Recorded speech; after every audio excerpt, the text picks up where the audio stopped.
չեն որոշում։ Հիմա, եթե իհարկե իրենք են որոշում, որովհետև այդ տերերի հիմնական դրամական միջոցները կամ հարստությունները, եթե արևմտյան բանկերում են գտնվում, ապա նշանակում է մեկ կոճակով կարող են սառեցվել։ Եթե ռուսական ընկերությունների մեջ են գտնվում, ապա այդ բաժնետոմսերը միանգամից կարող են ուղղակի ձեռքից առնվել։ Այսինքն փոքրիկ երկրների ճակատագիրն է սա եւ անխելքության արգասիքը նույնիսկ տվյալ երկրի, այսպես ասած, հիմնական հարստությունների տերերը, երբ որ իրենց դրամները այսպես թե այնպես տեղադրել են որևէ օտար կայսրապետական պետությունների բանկերում,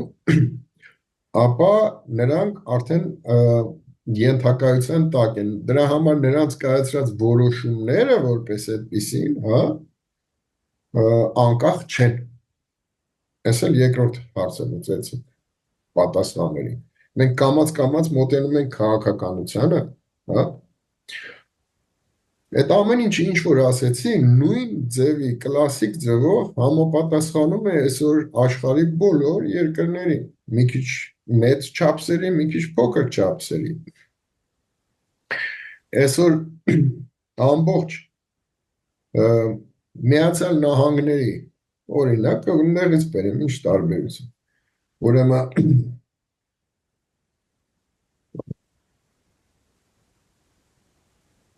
մի քանի տասնյակի հասնող բանկաօլիգարխիկ խումբը, ընկերությունը, սեփականատերն է Միացյալ Նահանգների, ուրեմն հնայի համախառն ներքին արդյունք ասած, հա, 3/4-ին միլիարդատերեր կան 200, 250 եւ ավելի կամ ասենք թե այդպիսի խմբեր կան, որոնք կոչվում են տրված է դրամը կառավարելու, ինչպես BlackRock-ը կամ Vanguard-ը, հա, 10 տրիլիոն 11 է հիմա ասել BlackRock-ի, հա, կառավարման գումարը։ Համարյա բոլոր խոշոր կամպանիաների մեջ իրանք փայեր ունեն։ Այո, 11 տրիլիոն։ Այսինքն 11 տրիլիոն պատկերացնեք դա ինչ ահավոր է, հա։ Ամերիկայի հնան 25 տրիլիոն է, չէ՞, ինչ կգիտեմ, մոտարապես այդքան, 24 24, այո, 25-ի մոտերքն է, ես իշքան հիշում եմ։ Եվ դրա փաստորեն մոտ կեսը մեկ կամպանիա տնօրինում։ Իմիջիայլոց դու այդ դրամը երբ որ տալիս ես, այնտեղ մենակ շատ խոշորագույն մարդիկ են իրանց դրամը այնտեղ տնում։ Նաև այստեղ ստորագրություն կա, որ ինքը 10 տարի կամ 25 տարի իրավունքունի կարող չասած այնտեղից հանելու, որտեղ նրանք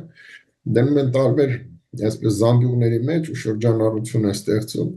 ապահովելով երկարատևությունը, ոչ թե շահույթը, շահույթը քիչ է, մի քանի տոկոս է, բայց երկարատևություն։ Բայց վերջի հաշվով BlackRock-ը կամ Vanguard-ը տնտեսաքաղաքական միավորներ են, օդի մեջ ստեղծվեցին կամ ինքը իրանք չեղավ, դա թույլատրվեց, հա։ Հիմա այդպիսի դրամներով դու նայեք 1 միլիոնը կամ 100 միլիոնը դա փող է։ Հին կլասիկ տնտեսագետներն ասում են, եթե դա ալում է 100 եւ ավելի միլիոն կամ 1 տրիլիոն կամ ավելի, դա արդեն գումար չէ, դա արդեն իշխանություն է։ Սա էլ մյուս դասը կամ օրինաչափություն։ Հիմա եթե դա այդպես է, ապա տվյալ մարդկանց խումբը ստեղծում է նաև մասնավոր գիտահետազոտական մասնագետներ բան կանչում է, ով ասում է, ես ուզում եմ կարմիր գույնը կամ կանաչ գույնը։ Մշակեք ծրագիր եւ ինչպես հասնել։ Հետո մտնում եք քաղաքականության մեջ, որ կարծես այդ գործիքը, որը կոչվում է պետություն, չէ, մենք ասենք այս հեռախոսը կառավարման համակարգ, որպեսզի վերցնեն դա կամ արդեն վաղուց վերցրել են։ Եվ նույնիսկ հասան նրան, որ նույնիսկ ամերիկյան սահմանադրությամբ փողը տպել եւ շրջանառության մեջ դնել միայն մասնավոր ընկերությունը իրավունք չունի դա անել, բայց միշտ դա եղել է։ 13 թվին է մտել այդ օրենքը։ Նո, դա 4-րդն է։ Սկզբից եղել է Ջորջ Վաշինգտոնից առաջ։ Անգլիական բանկը ամերիկյան փողը խեղդեց, որը պատճառ դարձավ անկախության ոտքի կանգնելու։ Դրանից հետո նորից մտան միաժամանակ հետո կոչվում էր Central Bank կամ First National Bank դրանց հետո First National Bank հետո նույնը Լինկոլնի ժամանակ հարավին ֆինանսավորում են անգլիական բանկերը կամ թագավորական ազնվական տները հակադրություն հյուսիսի Աբրահամ Լինկոլնը բռնեց փողը փոխեց, որ այսօր մենք կանաչ գույնը տեսնում ենք, կոչվեց Greenbacks, որի պատճառով էլ կարծես իրան խփեցին, այսպես ասած բանը թատրոնում։ Այսինքն միշտ խոշոր կապիտալը պետություն կոչված կառավարման օբյեկտը այսպես թե այնպես տիրանում է կամ այս խմբի կողմից կամ այն խմբի կողմից։ Հիմա դուք ասեք, իսկ որտեղ է դեմոկրատիան։ Ուրեմն դեմոկրատիա որպես չկա, ինչպես մենք նախկին սովետական մարդիկ ենք պատկերացնում, դա ուղղակի աբսուրդի ոլորտից է, մեկ էլ այն հիմարների, որոնց թվում է թե արևմտյան դեմոկրատիան ինչ-որ դեմոկրատական հիմքեր ունի, վերևի թփուկներ ունի, բայց ոչ թե հիմքեր, Անժելա Մերկելը կարող է հեծանիվով քշելով գնա գործի գա, բայց Անգելա Մերկելի հետևում կանգնած, որի փապետն է ինքը, այսինքն Պուտակն է կամ մյուսը, հետևում կանգնած այդ ահռելի բանկա օլիգարխիկ վարչը միավորը կամ ընտանիքը, այսպես ասած, նրան հստակ ասում ես աչք կեթաս կամ ձախ կգնաս։ Նույնիսկ հեծանիվ քշելուց օրինակի համար որպես կիսակատակ։ Այնպես որ այդ արտաքին շերտի դեմոկրատականը թող չխաբի երկրի տերը կապիտալիզմի ժամանակ դա ստվերում կանգնած ֆունդամենտալ դրամի տերերն են, որոնք երկրի հիմնական հարստությունների սեփականատերերն են։ Այսքան բան եւ նույն ձևի ուրեմն նրանց ուղղություններով հիմա գանք մյուս հարցին, այսքանը ամենից կներեք ընդհատեմ, ես վերջերս մի հատ հետաքրքիր նյութ դիտեցի, մարդեր խոսում էր այդ դեմոկրատների ու հանրապետականների միջև այդ տարբերություններից ու ասում էր հին փողը ոնց որ ավելի գնում է դեպի դեմոկրատական կողմ, նոր փողը ավելի հանրապետական նկատի ունի, եթե հին կապիտալի տերերն են, իրանք ուզում են ինչքան հնարավոր է շատ բարձր լինեն հարկերը, որպեսզի նոր ընկերություններ, նոր մարդիկ չմտնեն խաղի մեջ, իսկ հակառակը հանրապետականները հակառակն են, Նախ եւ առաջ մի քիչ այդ տենց չի, որովհետեւ բանկային կլանները, որոնք Ամերիկան կառավարում են եւ որոնք Ամերիկային նոր մարտահրավերի են կոչում, դրանք նոր չեն։ Այս նոր կոչվածները ուրեմն բրիտանական կամ լոնդոնյան բանկի շուրջ կառուցված օլիգարխիան է, որը կար միջև ամերիկյան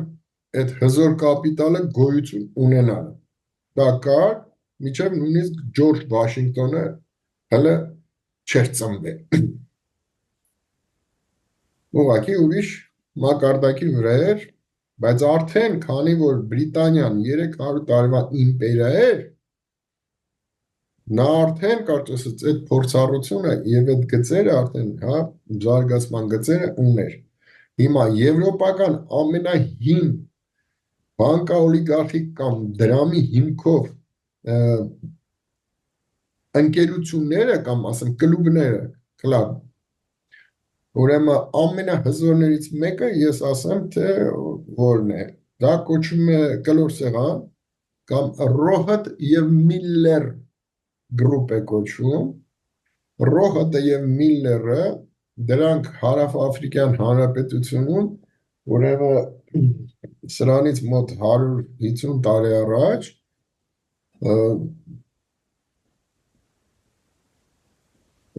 իրանց հորերից սկսած դայմոնդի, ադամանդի հանքերի տերերն են, որոնք բրիտանացի քաղաքացիներ են եւ բրիտանական արքայական թագի հպատակներ ու պատրիոտներ։ Իրանք դրեցին առաջի խնդիրը, որ Բրիտանիան պետք է ստեղծի համաշխարհային գլոբալիզացված մեկ կենտրոն ու ամբողջ աշխարհը պետք է կառավարի մեծ Բրիտանիան։ Ու ստեղծեցին այդ օթյակը, որը կոչվում է կլոր սեղան, եւ եվրոպական բոլոր թագավորական ընտանիքների ներկայացուցիչները ու գերհզոր բանկերը դառան, բանկերի տերերը այդ օթյակի անդամներ։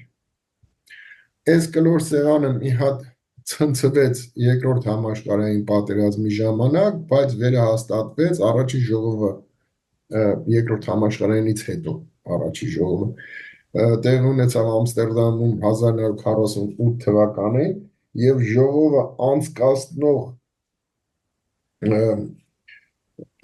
հարգելի խոսնակ համակարգողը ուրեմն Հոլանդիայի թագուհի Բեատրիսի հայրն էր, պրինց Բեռնարդը։ Մի խոշորագույն ժողովուրդը նրան չի սիրում, բայց համ ուղիղ աշխատող եւ խոշոր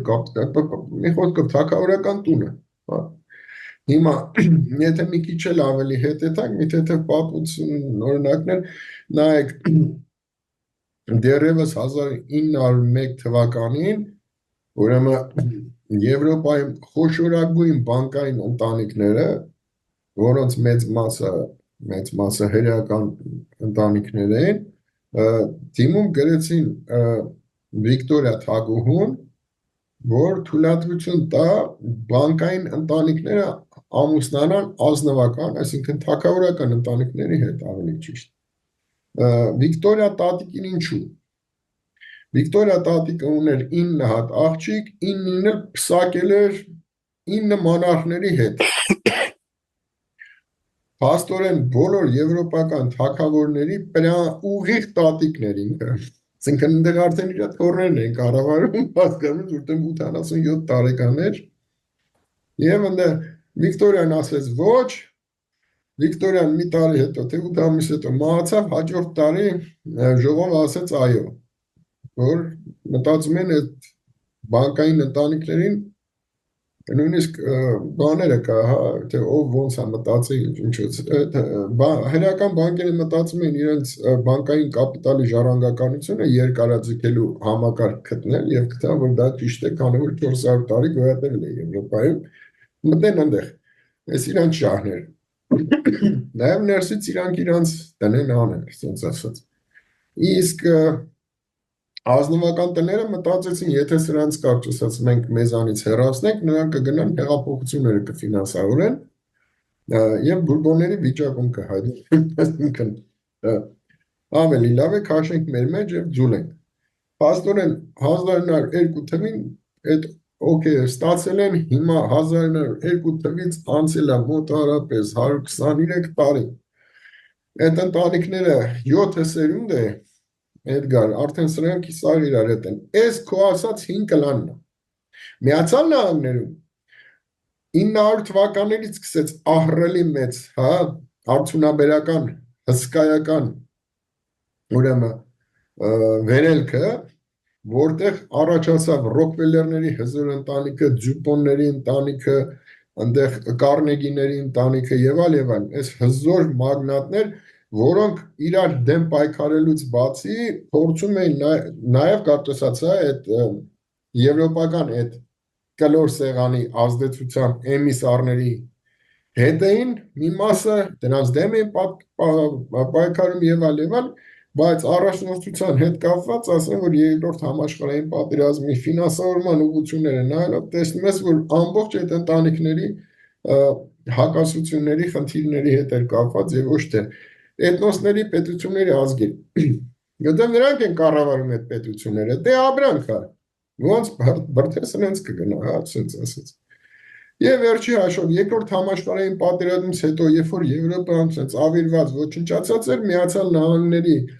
գերհարուստ եւ այդ պատերազմի ժամանակ նաեւ ահռելի հարստացած եւ քաղաքական դիվիդենդ ստացած ուրեմն միլիարդատերի կլանը հաստատեց իր տիրապետությունը եւ ստեղծեց համաշխարհային, այսպես ասած, համակարգ գոյությունի Բրետոն Վուդի պայմանագիրը 1944 թվականին, որտեղ գրված է դոլարը լինում է միջազգային փող, հա, արաբական աշխարհի ամբողջ պրոտեկցիան Բրիտանիայից անցնում է Միացյալ Նահանգներին եւ նաեւ Ֆեդերալ ռեզերվի 37%-ը եվրոպական երկրները, հատկապես անգլիական հայ, թողնում են սրանց ու իրանք մաքրվում են։ Այդ առումով արդեն Միացյալ Նահանգները ու քանի որ այնտեղ կար Ստալինյան Սովետ միություն, որ սոցիալիստական լագերով գնացել էր Եվրոպայի խորքերը առաջ, մինչև ասենք Գերմանիայի կեսը վերցրել էր, եվրոպական բոլոր երկրները մտան Ամերիկայի, այսպես ասած, իշխանության տակ, ստեղծվեց ՆԱՏՕ-ն եւ այլ, սոցիալիստական լագերին, դա ահա որ ձեռ էր տալիս այդ կլանին։ Բոլորը սկսում էին ենթարկվել։ Հիմա այն, որ ասում է հին փողերը, նոր փողերը, էշություններ է ասում։ Ով է նոր փող։ Microsoft-ը, այդ դրածո է։ Իլոն Մասկը, ինքը անգլիական դրածո է։ Ինքը հենց հարավային Ամերիկայում կապտեսած ծնված լագոդա, որ ամբողջ ֆինանսավորումը ստացել է այդ կլանի կողմից։ Այդ կլանի բանկերն են Morgan Stanley-ին եւ ամենակարևորը Goldman Sachs-ը։ Բոլոր իր պրոյեկտները ֆինանսավորել է Goldman Sachs-ը։ Elon Musk-ի փողը իրանը չի։ Ինքը շատ սիրուն դերասան է։ Հա, կամ Թրամփի եւ այլն։ Սրանք կարճ ասած հիմնական կապիտալի կառավարիչները, որոնք տալիս են պատվերը, սրանք միշտ են բավական լուրջ մարդիկ են ստվերում են մնում։ Իրանց գործակատարները պետք է կատարեն։ Հիմա այդ հին փող, նոր փող, որ վերցնես, լրիվ հակառակ է։ Կարանք ասենք ամերիկյան հիմնական կապիտալը երկրորդ համաշխարհային պատերազմից հետո ոտքի կանգնած, ոչնչացրեց հին կապիտալի բրիտանական բանկաօլիգարխիկ համակարգին, իհարկե նրանց իր ենթարկելով ինքը դրանց իրենց, իրան sense նորից սկսեց բան անել, շարունակել։ Բայց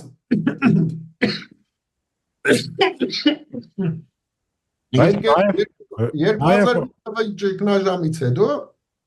ամերիկյան, որ էլի սարկած էր, ոչ թե պլանավորած recession, այստեղ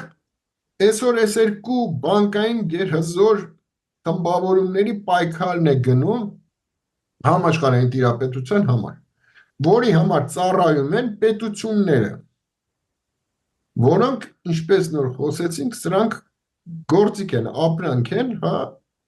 որոնց ուղղություն տվողը իր վերնախավն է, տակի խեղճ ու կրակ ժողովուրդը մաքսիմում լավ 3%, 5% թող ազդեցություն ունենա, բայց ոչ ավելի։ Նույնիսկ հեղափոխությունները, Էդգար ջան, ի վերջո, ես ասացի, չէ, ֆինանսավորվում են դրսից, ըստ օրինաչափության, գոնե մեծ մասը, 90%-ը, հա, այս կան այն երկրում։ Հիմա, ես սենց ընթացիկ և թռուցիկ ձևով նկարագրեցի, թե ինչպես է աշխարհը աշխատում, որպեսզի մենք հիմա մոտենանք, թե ինչ է ազգային պետություն, Հայաստանի համար արդյոք ինչքան անհրաժեշտ է ազգային պետություն ունենալը, այս հարցերի հետ կապված, որպեսզի դիտողի համար ուրեմն պարզություն լինի և մութ անկյուններ չմնան, այսպես ասած, ինձ թվում է անհրաժեշտություն էր այս նախերգանքը կամ ասենք այս առաջաբանը ասելը, որը բոլորը հիմնված է քաղաքտնտեսության եւ պատմության օրինաչափությունների հիմքով է։ Այս ինչ որ ասում։ Նախքան շարունակենք, ես ուզում եմ մի հատ դուք օրինակի տեսքով մի հատ ասեք, թե օրինակ հիմա կամ անցած 100-200 տարվա մեջ էլ թեկուզ եթե օրինակներ կան, որոնք են եղել ազգային պետություն։ Հասինո։